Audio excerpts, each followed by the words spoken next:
It's just, I think it's just crazy. Like you said, it's like the imposter syndrome shit. Like another one that I did. And I don't ever like to talk about myself too much. I don't ever want to come off as like a pompous asshole or anything like Oh, that that's what you're because I'm here to do. definitely, I want to hear it. you're funny. You're like, no, by all means do it. No, so there was one that I totally didn't see coming was we did a tour with Grin, and this was another one that was just completely out of body experience was I did a we did a tour with Fetus, which in itself is a fucking ridiculous feat. We did a Yeah. tour with Dying Fetus, Chelsea Grin, and then a couple of our friends, Undeath and Frozen Soul. And before the tour starts, I get a call from Steve and Grin, and he goes, "Hey, um, we just want to let you know we love you, buddy." And I was like, "Okay, well, where are we going with this?" And he goes, "So Tom can't get into Canada for whatever reason, and we are not 100% on it, but if he cannot make it into Canada, we're gonna need somebody singing for the band." Uh, And so I went, "Okay, are you are you suggesting me singing for the band?" And they said yes.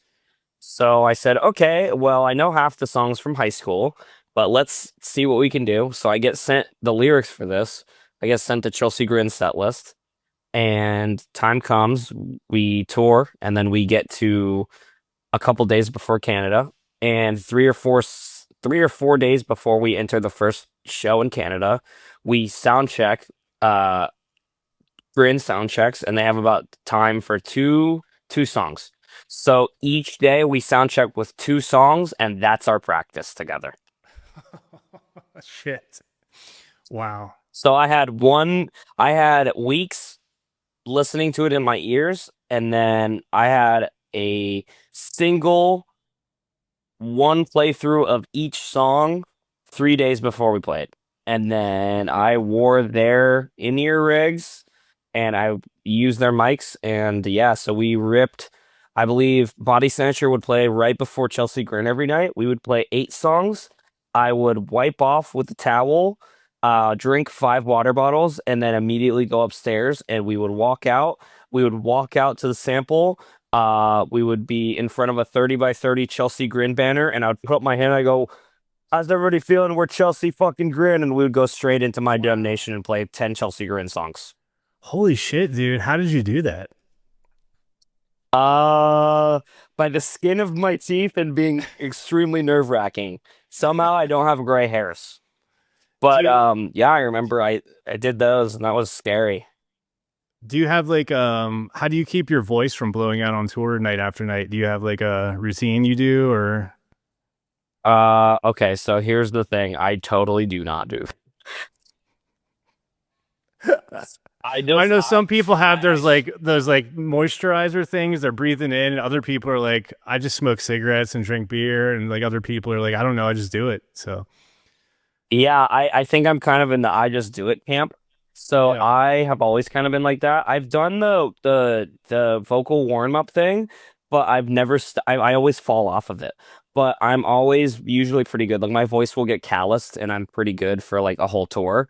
The only time my voice will get fucked up is if I get sick. And I think that's with anybody Yeah.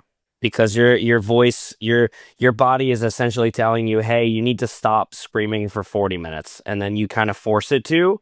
Obviously you're going to be like, okay, this fucking sucks, this hurts, and my voice hurts. But other than that, I don't usually do really anything, and I'm usually fine. But not to say that I would tell anybody that's listening to this podcast fucking do that, because it's a little bit of an asinine thing to do. But I Right. do I get by doing that. But You're just built different. um he's the kid. They're trying to keep the kid down and they just can't. But I did those shows and those were very hard. That was probably one of the hardest things I've ever had to do. How Was many play nights in a for row? 35 minutes. I did 3 in a row and then we came back into the States and then we did one by itself. Okay. Yeah, So if I you think I had to did do that for four like two shows. weeks, you'd probably be fucked. That would be crazy. Oh yeah. Well, I think either that or I would just become unkillable. Or that, yeah. Yeah. You reach your I final think what form. happened though, yeah, I would just be the best ever. But that's not what happened. But I was able to pull it off and not blow my voice out. So I did that. Uh and then I would wash off, drink water, and then I would play the Grin songs. But that was another moment where it was kind of like, oh my God, how the fuck did I get here? How did I Yeah. get here? I don't know how this happened. And that was a very big case of the imposter thing. I get the imposter thing quite frequently, actually. Even my wife, it's like my wife will come out and she sees us and I see her on the side and she's enjoying it and whatever. And I'm like, how did I get to this point where, I'm still feeling like this isn't me?